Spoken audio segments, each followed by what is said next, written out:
नमस्कार, आदाब, सत श्री अकाल, जय भीम, जोहार। मेरा नाम है नवीन कुमार। भारतीय जनता पार्टी ने राहुल गांधी को अक्षम साबित करने के लिए एक जुमला गढ़ा था, पप्पू। नरेंद्र मोदी ने इसे हवा दी, अमित शाह ने इसे आगे बढ़ाया और टीवी पर बैठने वाले भाजपा के प्रवक्ताओं ने सदाचार की सारी सीमाएं लांघ दी। लेकिन ऐसा करते हुए वो नहीं जानते थे कि जब वक्त पलटेगा तो क्या होगा। आज भारतीय जनता पार्टी के ही एक पूर्व सांसद और दिग्गज क्रिकेटर रहे नेता अमित शाह को खुलेआम पप्पू कह रहे हैं। उनका नाम आप जानते होंगे, कीर्ति आजाद। बिहार के दरभंगा से 3 बार लोकसभा सदस्य रहे हैं। 1983 में वर्ल्ड कप लाने वाली कपिल देव की टीम का हिस्सा थे। उन्होंने अमित शाह को पप्पू कह दिया है। इसकी वजह बताते हैं। नागालैंड की घटना से वाकिफ होंगे आप। 4 दिसंबर की बात है। उग्रवादी होने के शक में सुरक्षा बलों ने 13 आदिवासियों की हत्या कर दी। वो सारे के सारे लोग आदिवासी मजदूर थे। गृह मंत्री अमित शाह ने इसी पर संसद में बयान दिया कि कमांडो फोर्स से पहचानने में दरअसल भूल हो गई। कीर्ति आजाद ने इसी पर अमित शाह का संसद में बयान देता हुआ एक फोटो ट्वीट कर दिया, जिस पर लिखा है, संसद में नागालैंड पर शाह का बयान, गलत पहचान की वजह से हुई फायरिंग। कपड़ों से पहचान लेने वाली सरकार अपने ही नागरिकों को पहचान नहीं पाई। लेकिन जो हाहाकारी है वो इस विश्लेषणात्मक तस्वीर के साथ कीर्ति आजाद की टिप्पणी। उन्होंने लिखा, संसद में अपने पप्पू भैया। क्या इससे पहले कोई कल्पना भी कर सकता था कि अमित शाह एंड कंपनी ने जो जाल राहुल गांधी का मजाक उड़ाने के लिए बिछाया था उसमें वो खुद फंस जाएंगे? कोई अमित शाह को ही पप्पू कहने लगेगा, किसी ने सोचा था? लेकिन कीर्ति आजाद ने इसके साथ ही बहुत महीनी से प्रधानमंत्री नरेंद्र मोदी को भी लपेट लिया। उन्होंने कपड़ों से पहचान लेने वाली सरकार का हवाला दिया है। इसके बारे में भी याद करना इस वक्त जरूरी है। 2019 की बात है। झारखंड में विधानसभा के चुनाव हो रहे थे और सीए एनआरसी के खिलाफ आंदोलन अपने चरम पर था पूरे देश में। दुमका में प्रधानमंत्री नरेंद्र मोदी की सभा थी। उस सभा में उन्होंने मुसलमानों पर निशाना साधते हुए एक बेहद फूहड़ टिप्पणी की थी। उन्होंने कहा था, ये जो आग लगा रहे हैं ये कौन है? उनके कपड़ों से ही पता चल जाता है। ये एक नस्ल भेदी टिप्पणी थी और इसके लिए मोदी की तीखी आलोचना हुई थी पूरी दुनिया में। कीर्ति आजाद ने उसी का संदर्भ देते हुए मोदी और शाह का माखौल उड़ाया है कि अब क्या हुआ, कपड़ों से ही पहचान लेने वाली सरकार अपने ही देश के निहत्थे निर्दोष नागरिकों को नहीं पहचान पाती और उन्हें गोलियों से भून देती है। अब जरा समझिए कि नागालैंड की घटना कितनी भयावह है, कितनी डरावनी है। अगर कोई और देश होता तो अब तक गृह मंत्री को बर्खास्त किया जा चुका होता या वो खुद नैतिक जिम्मेदारी लेते हुए पद छोड़ चुके होते। लेकिन ये नरेंद्र मोदी की भाजपा है, यहां नैतिकता की बात नहीं की जा सकती, वो चाहे अजय मिश्रा टेनी हो या खुद अमित शाह। कीर्ति आजाद अमित शाह को ऐसे ही पप्पू भैया नहीं बोल रहे। दरअसल इस घटना ने बरसों बाद पटरी पर आए नगा शांति समझौते में पलीता लगा दिया है। नागालैंड में जगह जगह सेना और भारत विरोधी पोस्टर लगने लगे हैं और लोग सरकार की कुछ भी सुनने को राजी नहीं है। भरोसा करना तो बहुत दूर की बात है।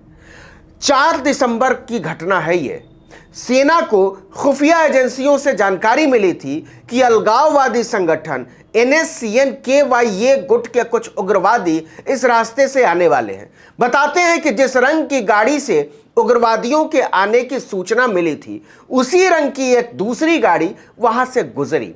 सुरक्षा बलों ने देखते ही ताबड़तोड़ गोलियां बरसानी शुरू कर दी। लेकिन वो उग्रवादियों की गाड़ी नहीं थी साहब, एक पिकअप वैन थी जिसमें दिन भर के काम से थके हुए आदिवासी मजदूर अपने घर लौट रहे थे। 3 बज रहे थे। वो तिरु गांव से कोयला की खुदाई करके लौट रहे थे। 6 मजदूरों की तो मौके पर ही मौत हो गई। इसके बाद सरकार और सुरक्षा बलों ने जो किया उसने लोकतंत्र के सीने पर गहरे सुराख कर दिए हैं। इतने गंभीर हालात को संभालने के लिए फौरन स्थानीय नेताओं को भरोसे में लेने की बजाय गोलीबारी का रास्ता अपनाया गया।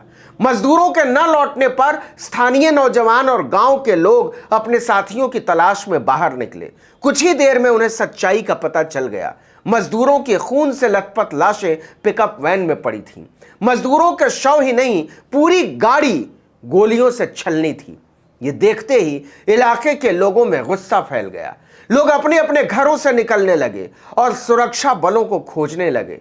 यहां तक भी सुरक्षा बलों और सरकार के पास संभालने का मौका था, लेकिन उन्होंने हालात की अनदेखी की। नतीजा, उत्तेजित गांव वालों ने सुरक्षा बलों के कम से कम 3 वाहनों को आग के हवाले कर दिया।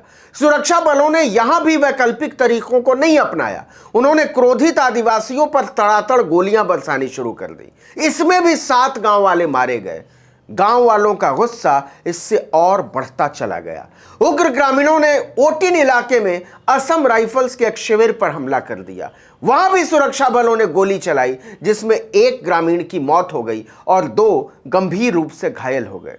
6 मजदूरों की हत्या के बाद 7 हत्याओं को सरकार और सुरक्षा बल आत्मरक्षा में की गई कार्रवाई बता रहे हैं। इसीलिए कीर्ति आजाद अमित शाह को पप्पू भैया कह रहे हैं। यह कोई साधारण स्थिति नहीं है जनाब। कोई 50 साल बाद नगा शांति समझौते की उम्मीद बंधी थी। अलग अलग नगा समुदायों के आम लोग 50 के दशक से चली आ रही हिंसा को छोड़कर शांति वार्ता की तरफ उम्मीद से देख रहे थे।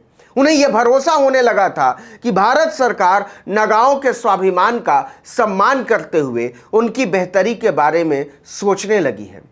यही वजह है कि नगा अलगाववादी संगठनों पर हिंसा छोड़कर शांति प्रक्रिया में शामिल होने का दबाव बढ़ता जा रहा था।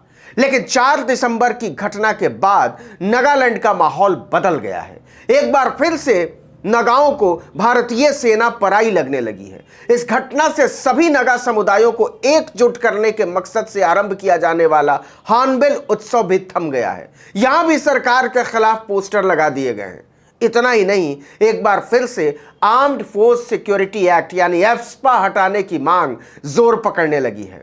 1958 में बना यह कानून सेना को किसी भी समय किसी भी नागरिक के घर में बिना सर्च वारंट के घुसने की छूट देता है।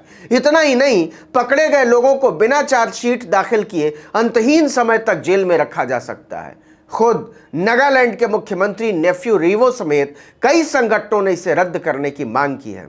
कुल मिलाकर नागालैंड के कत्लेआम ने मोदी और अमित शाह दोनों को राजनीतिक तौर पर बेचारा बना दिया है। कीर्ति आजाद अगर आज अमित शाह को पप्पू कह रहे हैं तो इसके पीछे सिर्फ एक हत्याकांड नहीं है, 50 साल की शांति प्रक्रिया को मटियामेट कर देने की लापरवाही ज्यादा नजर आती है। मोदी का छद्म राष्ट्रवाद दुनिया के कटघरे में है। मानवता का इतिहास इसे कभी माफ नहीं करेगा। इस वीडियो में इतना ही, लेकिन अगर आपने आर्टिकल 19 इंडिया को अब तक सब्सक्राइब नहीं किया है तो फौरन कर लीजिए। अगर YouTube पर देख रहे हैं तो सब्सक्राइब बटन दबा दीजिए, और अगर Facebook पर देख रहे हैं तो हमारे पेज पर जाइए और हमारे पेज को लाइक कर लीजिए। नमस्कार।